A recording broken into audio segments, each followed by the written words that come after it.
Hello guys and welcome back to my channel. So today we're going to be talking about the sex differences in training and the difference between when men lift weights and women lift weights. So first off, I'm going to need a female.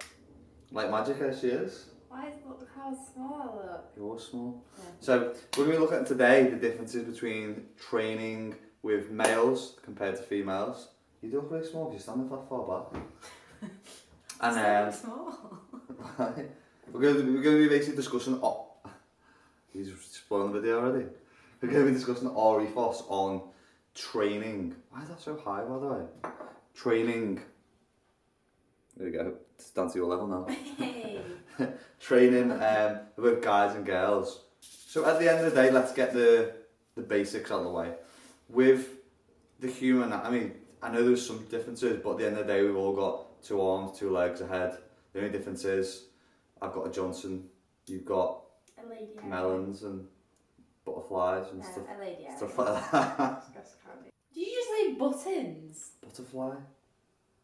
You know, called a butterfly? It's a butterfly. It's a flower. But so that basically means we still should be training as guys and as girls, everything anyway. So guys should be training glutes, hamstrings, posterior stuff. And I still think girls should be training a bit of biceps, getting a bit chesty, hitting a bench press. Because at the end of the day, we still want to make sure we have a balanced physique and the human anatomy is still structured pretty much the same.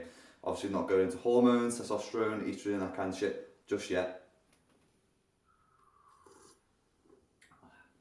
I think it's also important to note that generally, I think guys are getting more conscious about the way they look than they used to. And I think women are a lot better at dealing with that criticism, especially on social media and stuff, because I think it's only recently guys have taken more pride in their appearance and now they're comparing themselves a lot more to other people. Yeah. So I think it's feel like women are just really empowering at the moment. There's actually a very strong movement of strong and empowered women. I agree. What I just mean is that guys, I don't think, deal as well with the whole perception of the way they look and stuff on social media, because it's not been as much of a thing. Everyone's like, oh, I'll get up in the morning, have a quick fucking shave out the house, whereas now it's like, oh, eyebrows, get a bit of tan on, shave your chest, look a bit bronze. Well, that might just be you. That might just be me.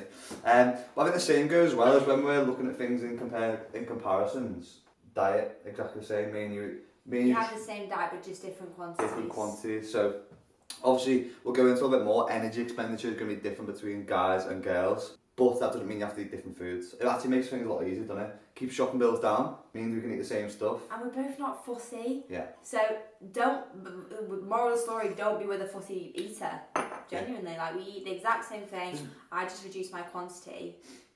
But there's no magic with food. It's just quantity and portion control and counting calories, so that you are getting the right amount for your body. Obviously, I'm a lot more jacked than Lucy is, so I'm going to require more calories. I'm going to be expending more calories on a day-to-day basis. And also, you love a pre as well, don't you?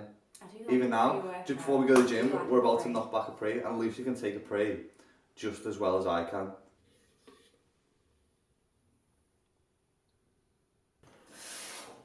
Obviously, caffeine intake is going to be dependent on where your tolerance is at. But yeah, Lucy can take a pre just as well as I can.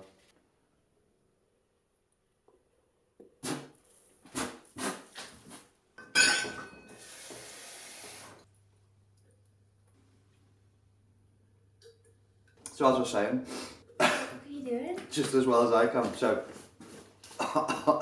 on that note, I'll see you in the gym.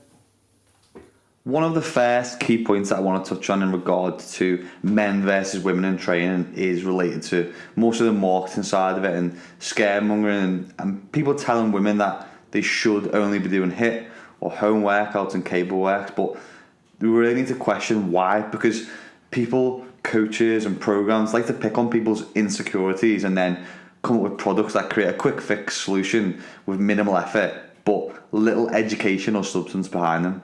Females are predominantly the buyers when it comes to sexes, so we'll take less persuasion, so to speak, to part with their hard-earned cash.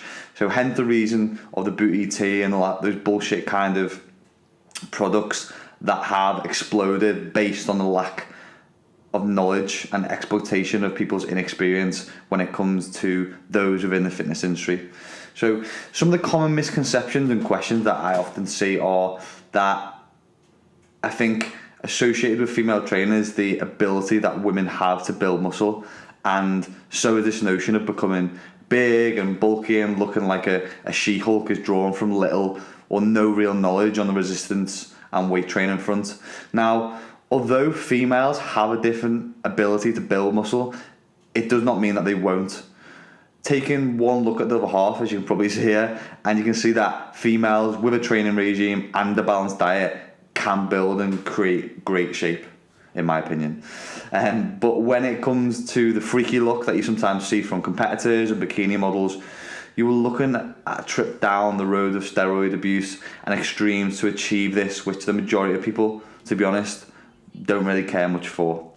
So with body compositional differences, generally the differences in physical appearance from male to female will be, for males, larger arms, wider shoulders, bigger neck, bigger chest area and thicker forearms, whereas females will often sport a tighter waist, bigger or more emphasized looking glutes, and even bigger legs in some cases. And female can generally be a little leaner and generally have less muscle as a starting point.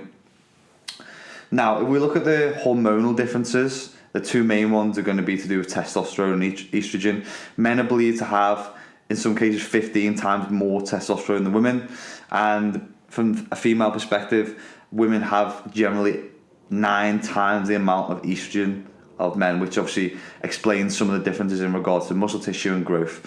With estrogen, though, that does mean that females will generally have better metabolic health and also have better muscular repair. So the debate between women muscle building potential is a controversial one, with some arguing that they have equal muscle building potential as men, and then there's some which fall in the other camp, such as Lyle McDonald, arguing that they have about half the potential to build muscle as guys. I'd be more tempted to agree with Lyle here, but the counter-argument claims that it is due to women starting at a smaller position that puts them at a lesser ability to grow from the off. Bit of a strange one, but with men and women and the question, should they train differently, this will come down to things such as volume, intensity and frequency, which I spoke quite a lot about recently, and of course specificity, which you can't, I find it so hard to say that word, but as mentioned at the start, I believe the body should be trained equally for both male and female, but this is also going to be dependent on the specifics of the outcome or the goals. So if a guy wants to build, I don't know, biceps like a loaf of Hovis bread, and his missus wants a bum like a beach ball, the volume spent on those muscle groups may be more so than others.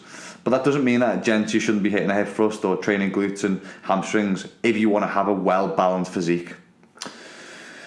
In regards to the female counterpart having better endurance, there is one factor to bear in mind, and that's females, because increased levels of estrogen we'll have better recovery rates, so therefore can work at higher volumes and may also need to in regards to muscle building. This is also complemented due to the fact that females tend to be more type 1 muscle fibre dominant, which lends itself to higher volume work, which is also means that rest time being shorter may serve women a little bit better also. Now, don't worry, gents, there is still good news on the table, as we tend to be type 2 muscle dominant, which means explosive work and strength-based work and lower rep ranges training is more our forte, generally speaking.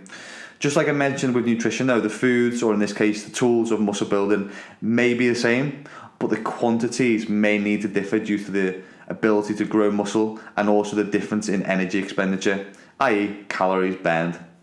For example, when me or Lucy may do cardio, I may do the Stairmaster for 15 minutes and burn 250 calories, whereas Lucy may jump on and will only burn 120 calories in the same allotted time.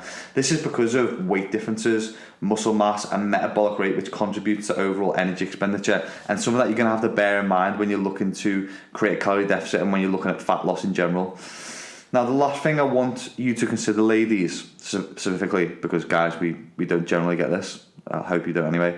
When training, there is something that us men don't go through called a period, or more specifically, a menstrual cycle, which is of massive importance when it comes to programming and training. If you get to a week where, ladies, you feel a bit hungrier, a bit more tired, run down, and strength has plummeted on those old hip thrusts, it's probably not down to lack of trying or ability, but more so because you've hit the luteal phase of your cycle and experiencing the effects of this. During this period, there is also more chance of injuries. Do take this into consideration when programming and hitting the gym. Just to conclude then, guys, the only differences that we should be taking into consideration when it comes to guys versus girls whilst training is recovery rates, goals of training, energy output, the menstrual cycle, obviously for ladies, and then potentially your starting point in the gym. Now, me and Lucy both train pretty much exactly the same, but I'm a hell of a lot stronger. What can I say? But this is why we created the platform called the My Coach School. Sort of plug. And luckily for you, if you're watching this within the first couple of weeks, we have just opened up a brand new body transformation challenge, which is for 8 weeks long. And this is a place where all of mine and Lucy's workouts are in one place that you can try. And it's the only place that you can be coached by both me and Lucy at the same time. So the 8-week challenge is a body transformation challenge where you'll be coached by us for 8 weeks. The winner will be sending off on a holiday for 2. And you will pay less than a Starbucks coffee for it. The challenge is now open and will close on March the 29th. So if you're watching this now, well done. If you're watching it after, tough luck. And for that reason, you should like this video. Just do it now. Drop down, like the video, get the thumbs up. Doesn't take a lot. And to make sure that you don't miss any more of my content or challenges, please subscribe to my channel and I will catch you on the next one.